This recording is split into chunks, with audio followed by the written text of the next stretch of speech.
Please be mindful if at any point you feel like your voices or anything you're listening to is breaking. Consider just muting your own mic. Some days it really All right. don't agree with the others. So just saying, Mandeep, it might be worthwhile just beginning with your introductions again. So if Mandeep would like Yep. to start, and then I'll Aparna. start this time. Yeah. Yep. Okay, I'll start this time. And Kirti, any other ground rules you recommend in terms of if we have any technical problems while we're live? Any recommendations? I can't think of any. Most likely, there shouldn't be any other problems. If there's any noise, we have an IM. You might notice on the side of your window. Worst case scenario, if you feel you're not audible or if you can't hear anybody, then just drop a message, an actual message on the right, and we can take it further then. Okay. Okay. Brilliant. Will do. Okay, so let's get started. So nice to meet you, Aparna, again. Brief introduction about myself. So I studied law.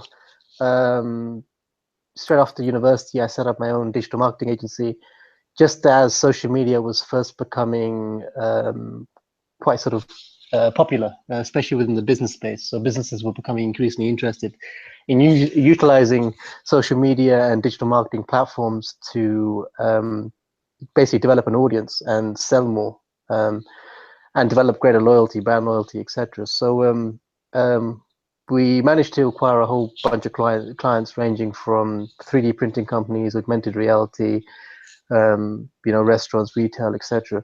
And while I was doing that, I was also researching into what my next venture could potentially be. So I was researching everything from artificial intelligence, biotech, space, etc. So all the sort of cutting edge, what I sort of saw the future of humanity within the next 20 to 30 years could be, and what kind of, again, it was very much technology focused. So that's something I've been quite passionate about for a while. And then I found myself particularly interested within the biotech space, and more specifically medical research, and basically formed a team, and for the last couple of years have been working on med biomarkers. So med biomarkers essentially focuses on three main clinical areas. One is diabetes, which obviously, so Kirti is a key expert in that, and you've obviously met her. Another one is autism and breast cancer. And so within the medical research space, we pretty much, there's a range of things that we do, but our flagship project has been within autism, where we built a research consortium, which consisted of about 10 to 15 different organizations, ranging from Harvard Medical School, Imperial, Danone, and a whole range of cutting edge startups. So startups working in all kinds of sort of genomics, microbiomics, etc. And we brought those organizations together to work on a project around predicting and preventing, or potentially predicting and preventing autism. So essentially following children at birth who had a predisposition to developing autism for about 18 months. So usually autism is diagnosed at sort of the 18-month mark. So that project currently is in the process of getting funding. And anyway, so I could ramble on, but I think that gives you a basic introduction to the kind of things that I've been involved in. And I'm sure Kirti's already introduced you in terms of the 3D avatar platform and what we're trying to do in regards to corporates and training centers, etc. We've had Aparna who hear everything. Right. Yeah. Yes, I heard him. Yes. That's great. So you're the angel investor in sort of a sense. You start up the startups. Is that Well, right? I wouldn't say I'm not an angel investor at this stage. Maybe a couple of years away from being an angel investor. I'd sort of put myself more in the sort of business development space. Again, entrepreneur, but again, I do prefer business development more than the word entrepreneur. So that's why, I sort of try and figure out an opportunity, a business opportunity, and then basically bring together key people who have far more expertise and far more smarter than I am. And then we work together to solve a particular problem, and then hopefully try and make it self-sustaining, which is the key element of a business. Awesome. So, Aparna, you just have an introduction, sorry. Yes. So since he started on his background, I'll tell you my background as well. I'm actually a marketing lady, so that's the commoner. I have done my MBA in marketing.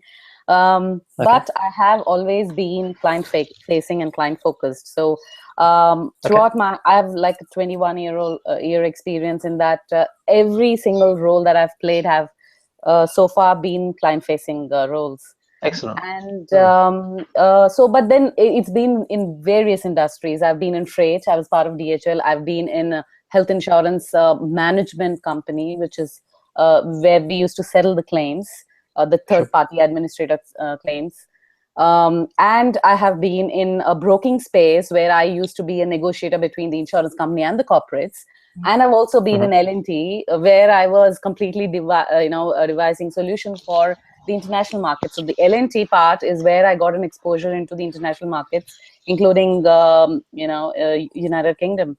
But mostly the projects that I've worked in are more from the USA. Okay. Coming back, one of the most important things which you can get from my career is that I've always been involved in health insurance and wellness. When I was in health insurance, the focus was on how do we reduce the claims, hence the preventive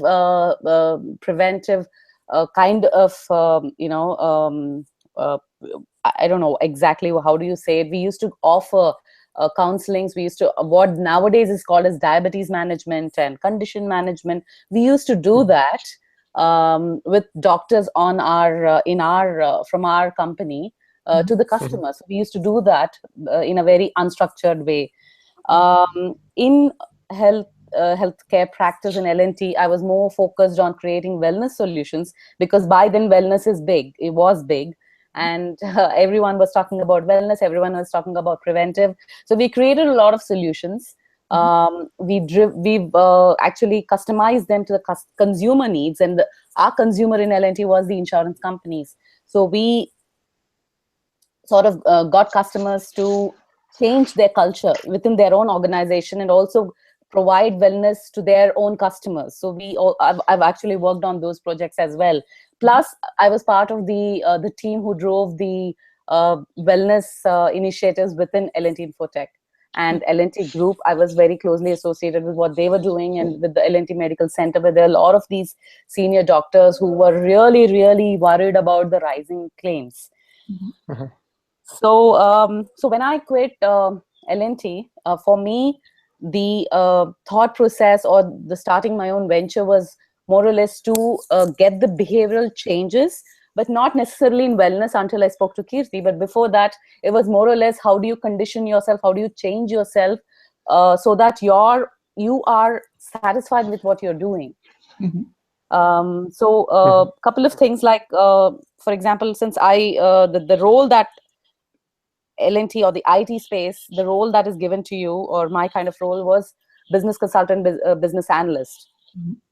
And what I've noticed is that a lot of people who undergo these mandatory trainings that the company sort of mandates them to attend, they switch off in the rooms. It's like a getaway from their general day-to-day work, and they're not really taking anything home. So the incidents, the result of the feedback, what I used to get when I used to speak to people or the participants, was that about 1 out of 10 is actually interested in what was going on there, and 1 out of 10 is actually benefiting from what is going on out there. And these are like a full day programs, and there is a lot of effort, there's a lot of time, there's a lot of money that gets invested in these programs by the corporate, yet 1 out of 10 is such a poor number. You cannot, it's not really working. That's what I think. So when I quit L&T, it was with the intention to do something in that space. Because when I quit, this was a huge problem that was looming in my head, saying people are going and they're like, every week you have like a mandatory 4 sessions that are continuously going on, and corporate pays for that. And yet you're not getting results. So I was really disturbed by this and wanted to do something in that space. And that's when I started my own venture. Still building on it. I'm still collaborating, looking for people to collaborate with from the neuroscience and the cognitive backgrounds. Because somewhere I read that based on your brain function, the learning becomes hard or easy. I mean, more or less like how it is in autism, Mandeep. It's always how you are projecting the, how are you ensuring that the person learns? How are you ensuring that the person adapts to what is being taught? How much of the information is there is available or easier for them to absorb? So that is the space that I'm into at the moment. Okay. So I found a melange of both these ideas when I spoke to Kirti, and I thought, yes, we should look at it, because I did have a background in wellness, and I am really passionate about that, because that's where I've been all my life. Yeah. Brilliant. So in terms of wellness, to focus the conversation a little bit, how many different wellness programs have you personally interacted with or been involved in? I've handled up to 3. Okay, 3 different wellness programs. Different programs, 2 within the company and 1 to the customer, with the customer. Brilliant. Now, in terms of those wellness programs, can you share a little bit in terms of the kind of duration of those programs, the kind of objectives that they had, and before we start to really analyze them in a little bit more depth and sort of break down what were sort of successful and not so successful in how those programs were actually executed and delivered? But just a little bit of an introduction would be great, just in terms of, duration, how many people were enrolled into those programs, etc. Whatever you feel is relevant. How do I structure it? I can't take the names of the companies I was using them. You don't need to. So we can anonymize all of that. Yep. Yes. So the biggest one that I was handling is for a group where it had 6, 7, I think 8 locations. A total about it's a huge company, and it's part of our parent group. The purpose was let me first tell you what is the background of the mix of people who were part of that group. There were people from manufacturing, there were people from financial industries, there were people from who have to actually sit and work with heavy machinery. And there were people who were completely stuck to their desks. So that was the mix of group that discussing for this discussion. So we had about so there were like 8 locations where all these people were there, and there was a medical center which was predominantly there because when you're in an industrial setup, anything can go wrong anywhere, and you need a medical facility very, very close by to attend to it. So there were a team of doctors already, and very distinguished doctors. They were also visiting consultants, visiting in various fields, various specific areas. So their understanding, by the time I came in, they were pretty old into the system. And when my first interaction started, they were already running a wellness program vis-a-vis, they used to call as a wellness program, where they used to have all their employees undergo mandatory medical checkups. Okay. Medical checkups was one of the things that they did. So they had heavy budget that was allotted for this. They had something called as a wellness day, where people would come and take the assessments online. And before I joined in, there was another external vendor who was associated with them. I can actually take their names. Apollo Life was associated with that. And Apollo Life is pretty big at that time because it's associated with a hospital. Sure.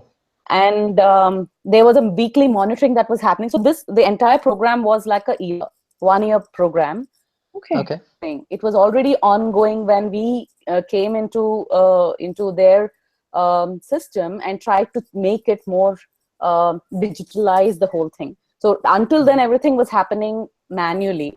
So the assessments were happening manually. They had a lot of these data, which was in Excels. They wouldn't analyze that. They wouldn't do anything with the existing data. They had this huge data which the insurance company would give them, which talks about how many areas where the claims are occurring and repeated claims are occurring. So based on that, there was, so when we came in, they were already running this. I can't say successfully, but they were running this because it is mandated, and you need to have such a program for a large company that they were. So what we have done is we got everything digitalized. So we, in our company, we had a online portal where the assessments would happen, and we had the way it is structured is that if you are a smoker, you select yes, and you have related questions that pop up on your screen. So everything was interactive and everything was reflexive questionnaire. That's what we used to call it. So if you're saying you're a diabetic, then a host of other questions used to appear on screen, which we used to say, what in diabetes, what are the other mandatory information you would need from a particular person. Yeah. So that is one thing that we've done.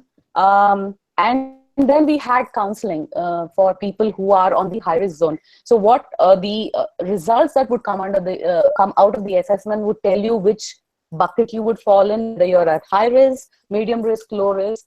And based on that, we structured counseling sessions and structured programs would be given to you. So if you're in high risk group, then you would get a mandatory weekly, I think it was once in a fortnight visit to the doctor, depending on how high or low, high and low or high. There are those levels also over there.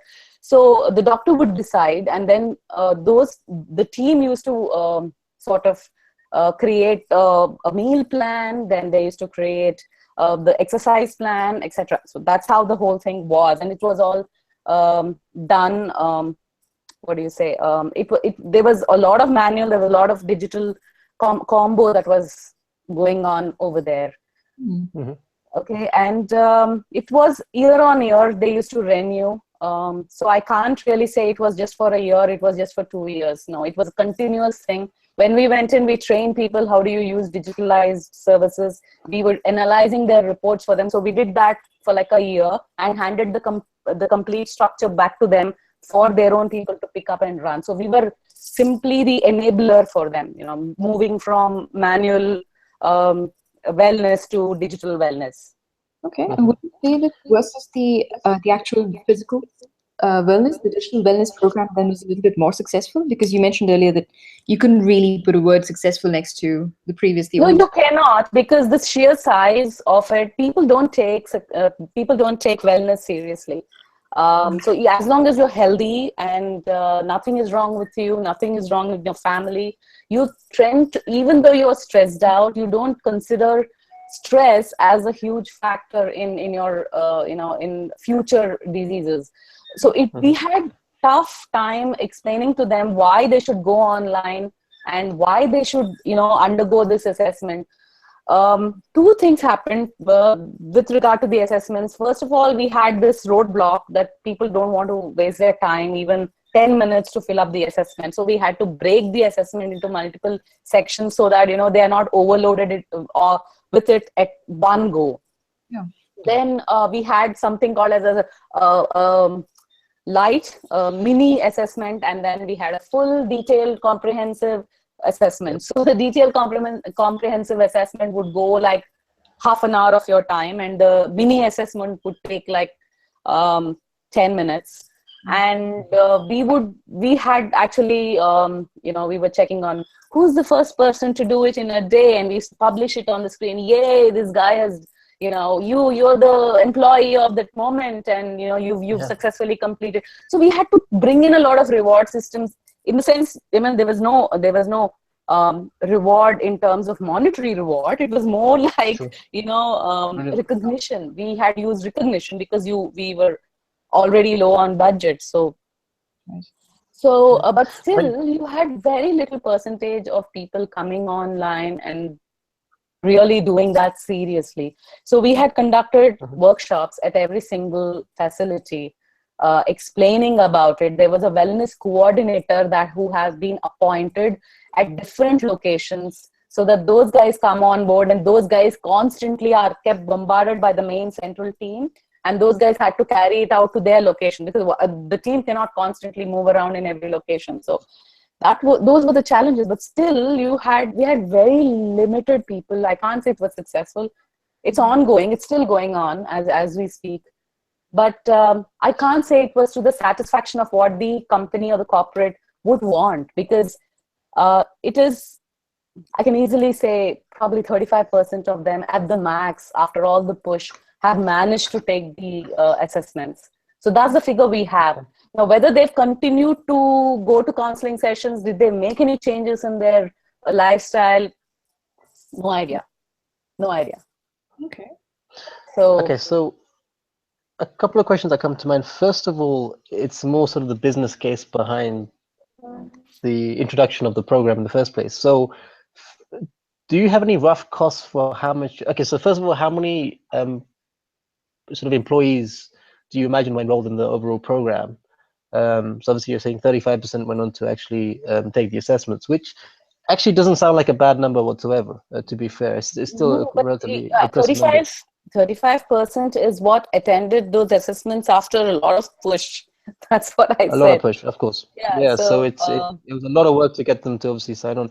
But so going to the point of the cost, so again, it can be broken down sort of cost per employee, or it can be broken down. I think that would be probably the more appropriate metric. So sort of on a year-to-year basis, I mean, how much do you think it's costing this particular organization per employee to actually deliver this particular wellness program? And in the first place, what do you think actually convinced this particular organization to actually, because again, so one problem that seems to be sort of occurring within the Indian market still is that a lot of organizations are still resistant to the idea of introducing any real comprehensive wellness program. So they might give lip service to it. They might say, okay, yeah, we'll do a bit of wellness stuff.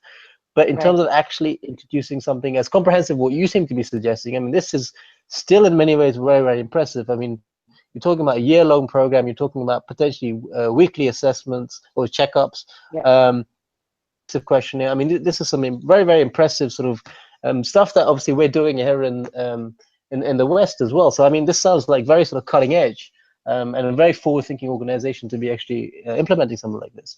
So, again, well, I've just... No, go ahead, sorry. Yeah, sorry, I've lumped in like a whole bunch of questions, but why don't you react first, and then I'll break it down a little bit for you. Okay, I do not know about the costs per se that was involved in it, because it was at a very, very high level, and I'm not privy to that information as to how much budgeting they did. But for whatever that we drove, it was something like about 200 rupees per person. That was what was told to us, or that what we made out of from what was there. So it was always per year or 200 rupees over what period of time? Per year. It's per year. Okay. Yeah. That was number one. Number two, it is not cutting edge per se, because the company is a $16 billion company. So they had enough budgets and they had people to push it. But the issue was, as always, was that participation was very low. I'll also tell you why the participation is low in India. Because people don't take health seriously. That is one of the biggest issues here. And couple of other projects, a couple of other places where we drove this, there also we noticed the same thing, and they were all people sitting on the desk, financial services company. And even there, most of them are in the mid-age group. Okay, it's like from 20 to 50 age group. That was what that company, the demographic was.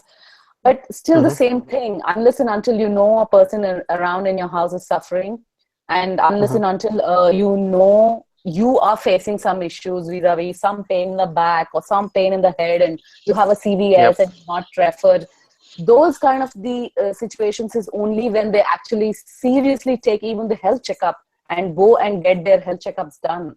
So every single company I know, I'm aware of, because from insurance angle, when I was in insurance, this was one of the things that is important, because if you are having a large corporate really investing in your health insurance policies, they would definitely have a system of a health checkup, annual health checkup in place.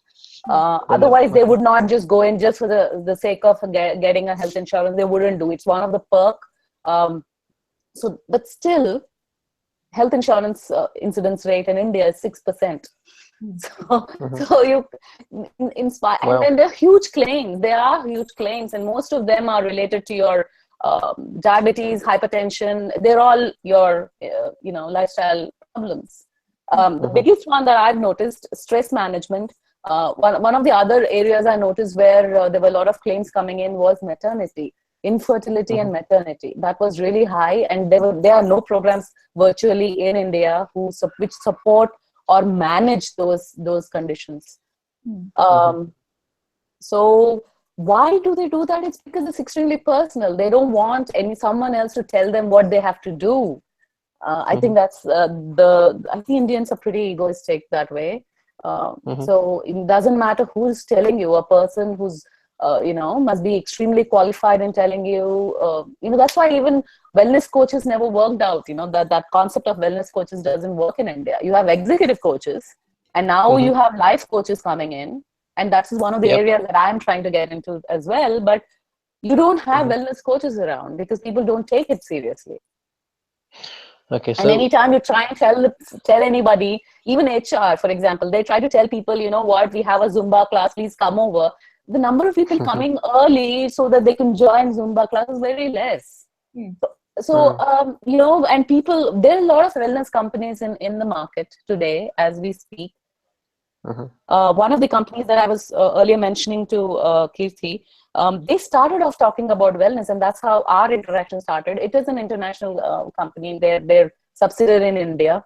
They started off saying, we wanted to drive in wellness as a culture. We wanted to build wellness around. And 5 years down the line, I think, it's 4 years down the line. Today, if I go to their website, all I see is that they are a proxy insurance company. They give you a whole lot of stuff. You have to buy their card. Then you are going and get, you have number of things in the program given to you. But it is almost like a proxy insurance company. So you have a tie-up with the diagnostic companies. You have tie-up with hospitals so that the card can give you an access for cashless facility. Stuff like that. So that's how it has been. And I was mentioning this to Kirti earlier, that I'm extremely disappointed about that that they did not, or I am not sure if they've abandoned the idea or they are not very successful at it. And before our discussion, I was just a quick 2 more minutes. Before our discussion, I was also interacting with a couple of our people that I'm aware who have invested and are still in the wellness industry. And those guys told me the same thing. They said that, if you're looking at making the change, getting the shift in their culture and their beliefs is extremely difficult. It's impossible. It's a waste of time. It doesn't make commercial sense. This is what they were telling me. What you need is a clear pitch, a sharp product, and go into the disease management, condition management kind of an area. Explain why it doesn't make commercial sense. Because it is difficult for companies to drive it down to an employee. For example, if I am stressed, I have so many things to do in my to-do list, and I do not take health seriously, and you ask me to come and exercise, I will not listen to you. So I guess the sort of the follow-up question here is, how much of a problem do you think, okay, so again, very broadly, top down, bottom up. So do you think the problem is that the organizations aren't doing enough to introduce effective wellness programs that are going to engage employees, that are going to get them excited about wellness and understand the full importance of why they should, really take that seriously? Or is the problem sort of bottom up, where individuals themselves just are so detached from the idea of wellness that they just don't see any value within it whatsoever? And this is maybe for cultural reasons, for maybe because of societal reasons, and we can go into the philosophy behind this. Is it is it not being portrayed enough in the movies? Because I mean, what I am seeing now in Bollywood, for example, as opposed to maybe 10-20 years ago, is that there is more of an emphasis on a better physique. 20 years ago, that wasn't there. And I think and here in the West, I mean, sort of in the last 10-20 years, with sort of much more of a focus on, the aesthetics of the male or the female, that's definitely been a big driver towards fitness. I mean, wellness is slightly different. I don't want to confuse the two terms, but I do think what we see in the big screen on Hollywood, what we see in terms of advertising, marketing, etc., plays a role in terms of what individuals on a micro level tend to focus on and emphasize. And now all of a sudden it's like, oh, my company has these perks available where I get access to a free gym, or I'm getting quarterly checkups, whatever. It has value. They're like, yes, I want that, and that's why I want to be part of this organization too, as well as the wider culture. Is the problem within India that hasn't yet filtered through to the mainstream, to sort of the micro level, or is the problem that still the programs being designed on sort of the top-down approach are still very ineffective? They just lack, or they're just very detached from what the ordinary sort of individuals are seeking at this stage. Again, I hope that kind of makes sense. Yeah, of course, of course. It's actually both, Mandeep, if you look at it. You need a top-down approach. That is extremely important. Otherwise, you will not drive the factor down to every single employee. You need a top-down. That is mandatory. At the lower level, or even mid to lower level, the culture, right? Like you have related it to Bollywood. Absolutely right. You have you have size zero that has been promoted once. You have healthy living that has been promoted. All that is great. But at an individual level, I am not, what do I say? I am not taking myself seriously, or I do not take my health and my family's health serious enough. I have an insurance policy which will take care of it. Okay, that was the notion, and this is not just, I'm not saying it because I've seen it, I'm saying it because I lived it. Okay. Every single Why do you think that age, is? Yeah, I'll tell you, at every single age, your priorities differ. Okay, so when you're in your 20s, there when you are using your Bollywood imaging and the fashion circles and the physical aspect of it matters a lot. Sure. When you're in your career, you are looking at a path where you can reach to a certain extent, whether it is in terms of your career. I want to go and settle in US, or I want to travel X number of countries in the world, or I would want to buy that, the new car that gets launched. So the focus per se goes into that, and very less goes into your health. What happens is, when you are above 35 years, your body starts to show what you have ignored for the before, and it's like I was telling, it is true, at least in my case, and I've seen this happening now with even the youngsters. Right? So now, if you are having every single company who has enough capital has a gym in it. Okay, every single company has a gym in it. Every single company is tied up with another gym which is very close by, so people can go there. Issue is not that. Issue is not that it's not available. Issue is that there need to be a shift in culture. And currently, whatever programs that are there in the organizations are not reaching out enough. Maybe they're not doing enough things. Maybe they are not making it a fun situation for them. Maybe they're concentrating on okay, oh my god, my I've been told that these guys need to dance, let me just put one dance there, not knowing how many people are really interested in dancing. I'm just giving you an example. So those kind of things. So you cannot have a one rule applies to all when it comes to health. Agreed. And age differs, the age groups differ, and how you are approaching that age group matters a lot. So a person who's not married and a person who's just started out in their career, they would use the gym. But they're not the ones who need, of course they need it for preventive sake, but your concentration from the corporate point of view, your wellness concentration is in your 35 to they have time problem, they have stress problem, and by then they also have maybe diabetes. Maybe Kirti will tell me exactly what age you usually end up. Nowadays, even kids are ending up with diabetes. So that's right. So this is what I think is the issue. And in my own case, when I had actually told this to Kirti earlier, in my own case, I was so focused on getting my baby and my day's work done for like 10 years. Okay. I never worked out. I never went anywhere. And then I realized one fine day, oh my God, I have a tire. I need to get that down. So then I start going to gym. And by then you have done a little bit of damage to your body. Oh, absolutely. Right? And telling you what happens in the mindset. Now, how do you change the culture? I'll give you a little bit of example of how the culture can be changed. Since you mentioned Bollywood or Hollywood even, film industry, at one point, if you see all those, Amitabh Bachchan and, that era when they were the peak in their stardom, every hero used to smoke, right? Yeah. Every one of them used to smoke. And that was like a culture. It's supposed to be rad in today's language. It's supposed to be fashionable. People, used to take to it because, oh my God, I saw Amitabh Bachchan smoke and smoking is fashion. What happened was after that decade in the 80s and the 90s, it turned out that the lot of problems that come out of smoking, right? So the smoking is injurious to health. That tagline started off somewhere in mid-80s on every single pack of cigarettes. To today, you actually are putting gory images on top of the cigarette boxes, but still it's one of the fastest selling product in the market, right?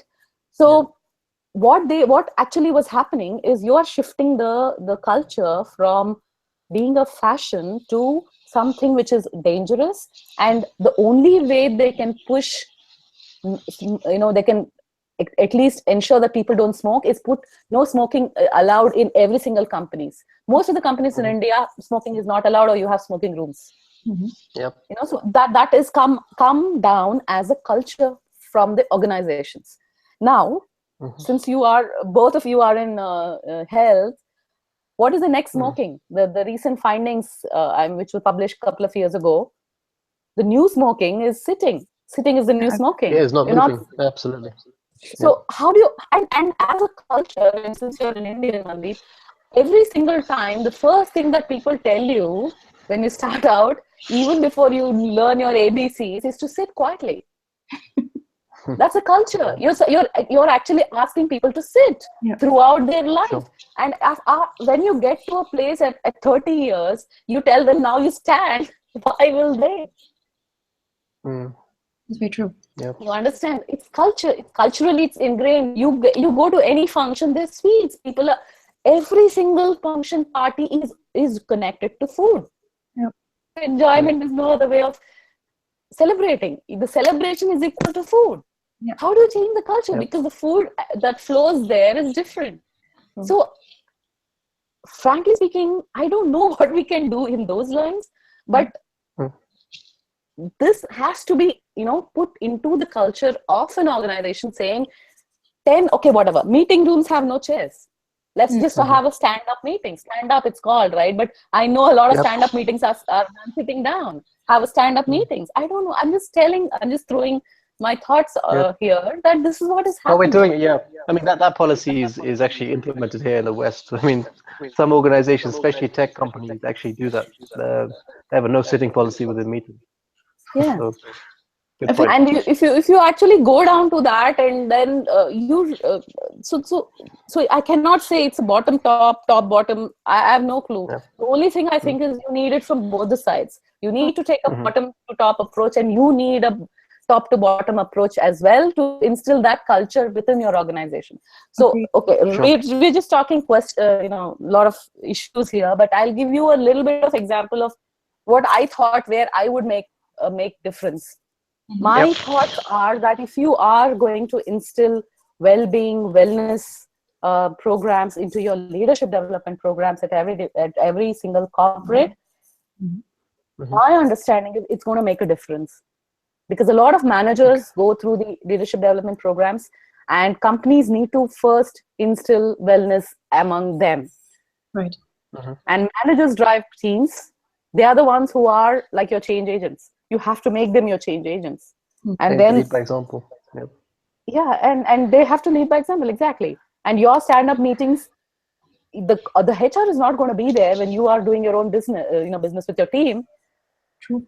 So to bring about the culture, you need to have leadership development as a target, which is what I was thinking about, Kirti. We were thinking about how do we do this, right? So the only place where we can actually push in is get a leadership development, and every company has them. Any company who efforts to do anything in wellness will have a leadership development program to their managers and about to whatever 2-3 top crop cream de la cream of the companies. They are the ones where we need to instill this wellness and well-being and programs which are related to that, and then ensure that it trickles down slowly. Oh, you're actually right. Yeah. Culture shift coming from these groups is very important. But a few things that came to mind while you were talking about these things also was the age group. You know how we discussed the last time, Aparna, that if you have programs that were a bit more customized to every age group or every age need, in a sense, this is where customization is so important. That in the 20s phase, if you're pushing for aesthetics, that your motive is aesthetics, but also evangelism, because anybody who's in the 20s still has a parent or an elder grandparent or somebody else who's quite likely to be in that age where maybe they need a little bit more care when it comes to overall health. So this is really the driving force. Instead of just looking at the top-down approach of your executives or your middle management creating the culture, it could also go backwards, coming from folks in the 20s acting as health evangelists for the corporate, for the corporation, and trying to push that culture upwards as well, potentially. I know that there's actually that's a bit of a challenge, actually, at least in India. Go ahead. I'll tell you later. One example, at least, that I know of a manufacturing group out in Chakan in Maharashtra as well, who work in sort of automotives. The lowmost or the medium, or the middle level sort of staff is usually responsible for arranging things like sports days and annual sport events. And these guys do marathons twice a year. Mm-hmm. These are all driven entirely by the middle and the lower management, as opposed to your top tier. So it really is down to, I think, you have to have multiple, and you are right with, I think we have to try and be as creative as possible. Also about the age group of your 30s upwards, of people who are focused in the family way and possibly some material gains in terms of housing and cars and whatever else. The pitch to them really should be, this is a savings technique. If you're investing in wealth today, you're saving for other things later in life. So a lot of facts that you are mentioning, though, I think the influences are very important here. So it could really be, I agree with you, top down, definitely. But I feel like at some level, there might be a way to play with the bottom up approach here as well. What do you think, Mandeep? Yeah, I think the bottom up approach is actually quite interesting. I mean, the obvious example that comes to mind is the shift from BlackBerry to iPhone. So BlackBerries were traditionally sort of top down, executives, leaders, etc., were using the BlackBerry and eventually filtered down into the rest of the team. But whereas Apple products, or iPhone more specifically, it started off as a consumer trend. So I mean, people were using this at home, and the youngsters were like, okay, this is very cool technology, and they started to introduce this into the workplace. And all of a sudden, we start to see adoption there as well. So what's interesting is that it can come from both ways. I mean, it doesn't always have to be top down; it can be bottom up. So I mean. Again, it very much depends on what it is, right? So, but again, I do see value in both. I think the path of least resistance, or the one that's had the most success rate, has typically been top down, where leaders are or managers are leading by example. So clearly, you're starting to see a cultural shift amongst the executive team, and all of a sudden, then that starts to get sort of penetrated downwards, because there's still that sense of aspiration, right? So the people that are sort of perhaps of a younger demographic or lower down in the chain of command aspire to get to a certain position within the company. And if they're seeing that in order for us to rise up the ranks, we're going to have to behave in a certain way or change our attitudes, etc., they're more likely to do it. So I do think that probably has the path of least resistance, but it's not to say that the bottom-up approach can't work, because the Apple approach is definitely, that's a great example there as well. That actually triggers another thought as well, that quite likely one way of looking at it is that the culture shift is dictated and influenced by a top-down approach, but the execution from the bottom up, because I find from people I've spoken to so far that the top-down approach, the biggest problem is that they don't have the time to execute the actual change. Couldn't agree more. Correct. It might just eventually be the hybrid, where you've got the one side bringing in the culture and trying to propagate it and push it. So your evangelists of the bottom-up approach could be sort of handpicked potentially by your influences. But I mean, a hybrid might just work. Like I said, I think a lot of also what you were saying earlier, Aparna, that time is the biggest constraint for a lot of people as well. Correct. Especially the higher management. So how can we get both sides to sort of have a dialogue about it? Is that a question? Yeah, I mean, in some ways, is there a way of building? Have you had any experience in sort of making more of a hybrid program or model when it came to wellness program? Find that it was Always have to be at a lower level. It cannot be on the higher level, but the policy is being made by the higher level. So, so you have to have both. You need a culture driven that is going to be driving from top down. But at the bottom level, they are the ones who are, you know, you have, for example, you have like you have one manager for 10 team, a team of 10 members. So you need to have one of the 10 members who are going to drive this for you. That's exactly what we have, what was done in the company that the example I took earlier on, where every single location and within the team, they had one wellness manager, and that guy was driving it over there because he's at ground zero. But the policy and the decisions as to what needs to happen, what needs to go, where do you go, how many people you need to push, the posters, the stickers, the whole works would come from the top. So it would come from the central team. It would come from the policy makers who say, yes, this is the way to go forward. So that's the only way it works. Well, what if you outsource all that? Sorry, I'm sorry about that. Sorry? Just No, go ahead. Wellness programs, because there's so many hospitals and multi-specialty hospitals trying to get into the space. I'm wondering if some of the policy making, instead of actual policy making and dictated as a formality within the company, if this was outsourced instead, would that change the dynamic when it comes to culture shifts? So I doubt it. I doubt if, you know, you can't get this entire thing outsourced. They would have someone from their, let me give you an example. You have 10 people part of your entire wellness initiative team. Yeah. Among that 10 people, the 10 people, you may have 5 from the company and 5 outsourced, which is whoever the vendor who's driving it. Yeah. That equation works. You may have 1 person or 2 people from the company and 8 from the outsource. That works as well. But you need to have people from your own organization in that particular team. Otherwise, people don't listen to you. Absolutely. Well, you need an internal champion by all means, and then you need somebody on the outside, I think, putting in the pressure. And this is why I was just curious to see if any of the programs, because you mentioned you had 2 programs that you've done for the company itself, right. And one program that was programmed, or rather designed for an external external, yeah. So in your experience, was the external program a little bit more successful? Did you find was there any difference there? Because if a company is going to make the extra effort to involve an external party or a third party, I think the commitment is a little different potentially.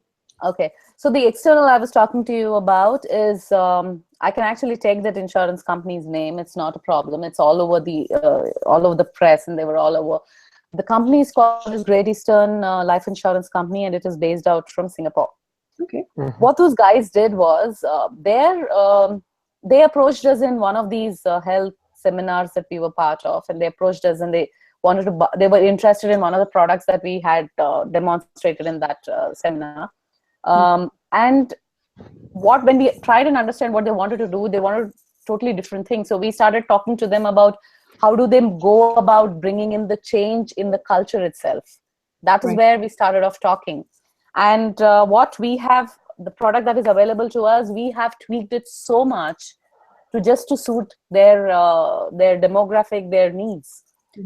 And what happened was, we were enabling it, but then we were away from the actual ground, right? We were all in India, in Pune, and they are all in Singapore. I see. What the customers have done, they've actually, because they wanted to also have a change in their brand imaging. It's a very old insurance company. It's a 180-year-old insurance company, life insurance company, already a market leader. But they wanted to shift, and their issue was they were not able to get connected to the millennials. People who are in their 20s are not interested in life insurance because it is predominantly seen as something that only the old people will invest in because they're scared of their life. Yeah. So they wanted to connect with the millennial group, and that's when they decided that they're going to change their company's brand imaging from being, just a life insurance company to being a life company. That was what was decided. Their mission was that.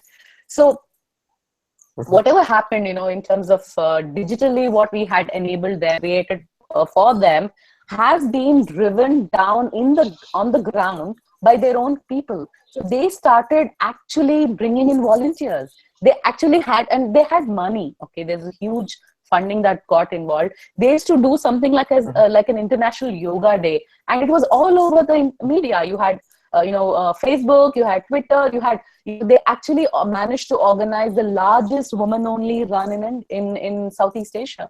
It was the largest run for only women, and everybody is dressed in red because their color is red. Amazingly driven through road shows. They had talks. They had involved a lot of, they were heavily invested in their advertising. But that's because that's what they wanted to do as they wanted to bring in that culture and wanted to really connect with those guys. And they had a mobile app, so you could, whatever you are, you both can check out this website called lifeisgreat.com. That was what was the website at that time. Wow. So it's an amazing thing, and it was driven by it's a total top-down decision. The policymakers, the CEO, they decided, they pushed it down, but it has been implemented by the ground level managers there. And they had taken up, in fact, at the time when we exited when we've done with our work, we've exited from that place, they really had put in health champions in place. Fantastic. And they had people churning out articles, people churning out, and these are all, they've completely created a totally different stream of companies to support this particular initiative, and they've done excellently in their it's given them 100% results, because they wanted to connect to the younger crowd, and they did. Okay, so a question that comes to mind is the type of organization that's actually introducing the wellness program. So, the specific example you first started off giving us was around manufacturing and heavy machinery. And I'm kind of thinking about what kind of demographic tends to work there, right? As opposed to this insurance company that you're talking about, or perhaps even a technology company. Obviously, attitudes of the employees tend to vary dramatically depending on obviously what kind of sector they're involved in. But regardless of that, also bearing in mind, I mean, you talked about sort of one of your key objectives for the manufacturing company was getting people to actually do the assessments, and you only ended up getting it, despite all the push, despite years of efforts, you only managed to get it up to 35%. So it's a multifold question. One question is in terms of, do you think there's a clear correlation between where you think wellness, between sector and where you think wellness programs are likely to be more effective, i.e. because of the demographic of the people that get attracted to that sector? So that's one. And the second question is more in terms of, let's talk about this questionnaire or this assessment itself, and what are some incremental, like with hindsight, with the experiences that you've had and the thinking that's taken place since, what do you think are some incremental things that can be done to actually get more people actually doing these assessments? Because as we both know, they're extremely vital in terms of follow-on, specifically targeted programs for them. Right. So, okay. Okay. In terms of the demographics, Yep. It doesn't matter really, because it is the belief system basically. So a person who's in the manufacturing industry, a common worker would not be exposed to the host of even the concept of preventive care and wellness. For him, it is something that I'm getting for free. For him, it is that, so you have to, I don't know. I mean, I've not been part of the workshops who were driving to these manufacturing, group of people. But this is exactly what has happened, that they're saying that, they were using local language. They were saying, ye sasta milega, ye muft mein milega, and all that stuff. You can actually make use of something which is free of cost for you. So that's where, of course, in spite of all that, that is what was driven among those guys. But it's not necessarily, demographics per se. It is just the age. It's the age and the belief system. I strongly believe that is what it is. So a person who's not educated, you have to talk to him in his language. For example, if you go to an area, the manufacturing company in Chakan, Kirti, you have to talk to them in Marathi. You have to talk to them, which makes sense to them logically. You need connection, and that happens with the people on ground, and some wellness champion at that level, who's working with them to actually tell them that yes, this is the right thing to do. Yeah. I'm sorry to interrupt, but I've got a slight interjection in terms of, because you've also worked in health insurance. So I'm intrigued, do you have any data around where you tend to get the most people making claims? Like in terms of, do they tend to be less educated? Do they tend to come from a certain part of India? Do they tend to work for certain companies? Are there any correlations along those lines that you've noticed? The claims were highest in cardiovascular risk factors. There's a lot of that is the area where we used to have higher claims. There used to be, especially from the manufacturing industry, that was where it is, and accidents. These two manufacturing areas, and accidents. Okay. Accidents, yes, because if they work on heavy machinery, so they need more training. Not necessarily in the sense that their hand got chopped off, kind of thing. But yeah, more or less. But then more than health insurance over there, what works is your workers' compensation, workmen's compensation, or whatever it is you can relate to. That is the policy that used to work well over there. But in terms of the corporates, the highest claim ratio there is yes, CV. If you're taking the parents into the policy, then your heart attacks and angiographics, bypass surgeries, they're of course leading. There are also a lot of lifestyle related interventions like diabetes. There is diabetes, hypertension. Yes, huge amount of maternity claims, and that is not necessarily related to their lifestyle per se, but it is more or less connected to the hospitals looting them. So highest maternity claims used to come out, and infertility. What's the nature of those maternity claims? So just to give us a little bit more background on those type of claims. What are they claiming for specifically? The entire package. What happens is in the health insurance policy that currently is offered to the corporates has a fixed cap of amount available for maternity. I see. Most of the corporate hospitals actually have maternity packages. Bigger hospitals like Fortis and Max, where you have you have a cradle kind of a situation. I'm not sure if you're aware. They have like $1.5 lakh is a package for delivering the baby. So they'll throw you a shower. There'll be a lot of fringe benefits. There'll be a lot of pink colored walls and stuff like that, and they'll charge you for it. It's like a money making thing for the insurance companies, especially in maternity claims. But the issue which connects to your lifestyle is infertility treatments that happen, and infertility by and large is not yet being recognized as an issue. Because of the social stigma attached to it. So a woman cannot conceive is being frowned upon by society even today. So, but then you have a lot of people undergoing, the reason why you have so many maternity institutes coming up everywhere, it's because a lot of people are undergoing IVF and you name it. There are a number of my friends who have undergone that. So I can tell you that it really affects a woman's psyche, and it is also connected to the social stigma. Because the moment you're married, people expect you in our culture that when is the baby? So, people who are working women who are constantly at pressure in higher stress levels at work, spouses who are at higher stress levels at work, obviously there will be a difference in your in the way you reproduce. So there is definitely an issue there, and something that I was thinking about, but I haven't done any further research on this, but I know for a fact that it really affects, and there are a lot of money that is being spent by individuals in ensuring that they have a baby. So stress, of course, the cardiovascular issues that I was talking about is almost, most of them are connected to either diabetes or diabetes, hypertension, and lifestyle diseases, and stress. But you might also be aware, Parna, that infertility and complications in pregnancy very often come from lifestyle diseases as well. So Yes. I'm just trying to, I'm quite curious now. The maternity packages that you just mentioned, they sound like just gift wrapped, sort of sugar coated, frilly stuff. Yes, I'm it wondering, is.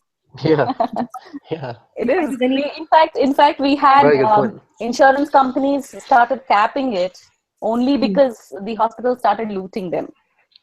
okay. Yeah, So sounds corporates, essentially, if any company, Kirti, you go to any insurance company who runs a corporate health insurance plan, you ask them what is the biggest, area where they're losing money. They will say maternity claims. So the Wow. phenomenon, which is amazing, it's mind-boggling. We had noticed a particular hospital in Pune, and this was when I was in insurance, handling claims in insurance.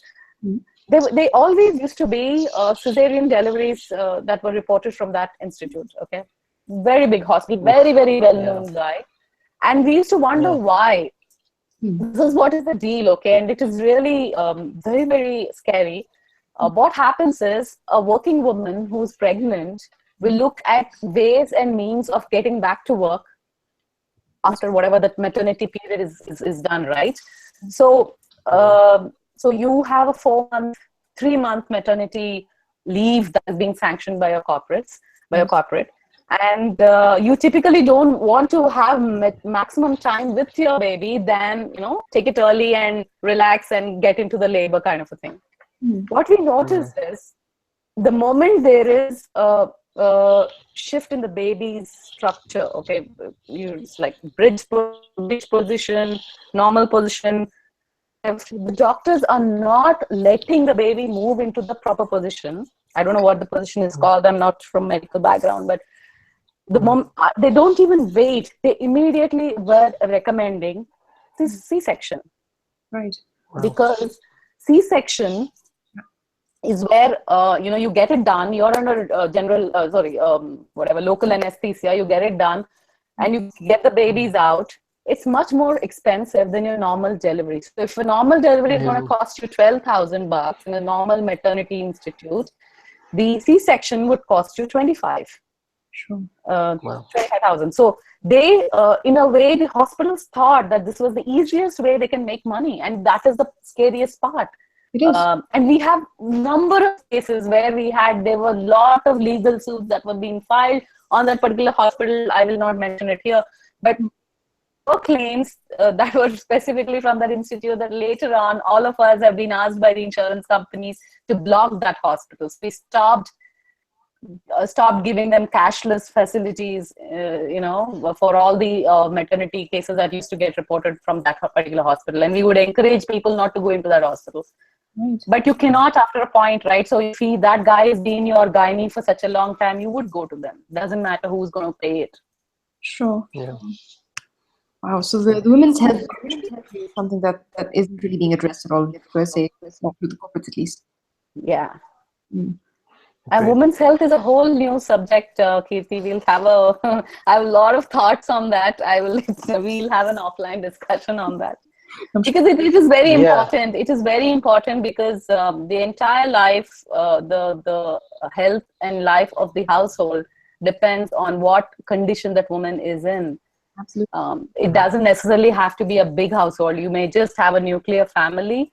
But if that woman is undergoing any kind of health issues, could be PCOD, it could be nowadays it's thyroid that's been looming large. A lot of women I know are having thyroid issues. Yeah.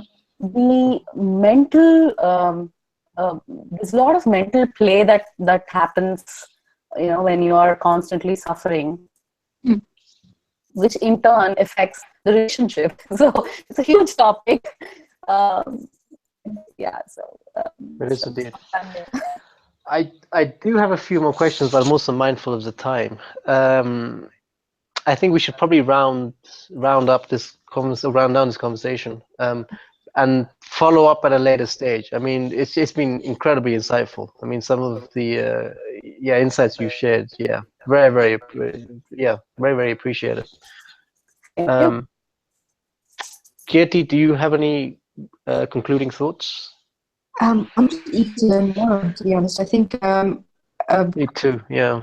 a new idea in terms of the kind of models that we need to think about and going to think a little bit outside the box. I think in some ways I'm hoping to be a bit more optimistic with the assumption that millennials are your future executives also, so that there may be a generation shift which might promote cultural shift in time.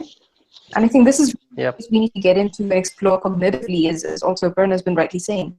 But yeah, I think we need to have a follow-up discussion, essentially. Very interesting insights, very good, cases to have discussed. But Yeah. yeah, look forward to continuing the discussion sometime soon. Absolutely. I mean, ideally next week. We Yeah, should one definitely other do thing before we conclude, I just wanted to say one more thing. That yes, millennials, yes. So not necessarily that or whatever we're trying to do here need to address only corporate or a workspace. Yes, it is an important area where there's a lot of work that needs to be done. But it also makes sense for us to look at the academia, where people, the college students, where where this culture can be instilled. In a fun loving way, so that the health is not taught. Unfortunately, nobody teaches us how do you stay healthy, in the beginning. So getting in a healthy culture within the family, within that particular age group, the academia, through their colleges and educational institutions, will also make a difference in your future workforce. So yeah, that's what I wanted. I mean, when we're thinking about various, age groups, we should also think the one who's below 20. Absolutely. Although that is the majority of the Indian population, so you're very right to say that as well. Education is really where we need to make the impact as well. So, excellent. Yeah. Yeah. Any other comments from you, Mandeep? No, apart from, I mean, I'm very pleasantly surprised. It's been an incredible conversation, extremely insightful. Really, really appreciate your time, Aparna. I mean, I can't wait for round 2, where we can deep dive into some of the specific areas. Like, I do want to deep dive into, for example, the questionnaire. Also talk about the specifics of what both you and we are focused on at this moment in time. And talk about specific collaborations, because I can see a lot of overlaps and a lot of ways that we could move forward quicker by working together. So extremely excited. I mean, again, I think round 2 is when we can actually deep dive into those details. But yeah, it's been a pleasant conversation. I really, really appreciate your time. Likewise, thank you so much. Thanks, guys. Great talking to both of you. And we'll catch up again next week. Yes. Sounds great. Sounds good. Thanks a lot. All right. Have a great day. Bye. Bye. Bye, everybody. Bye.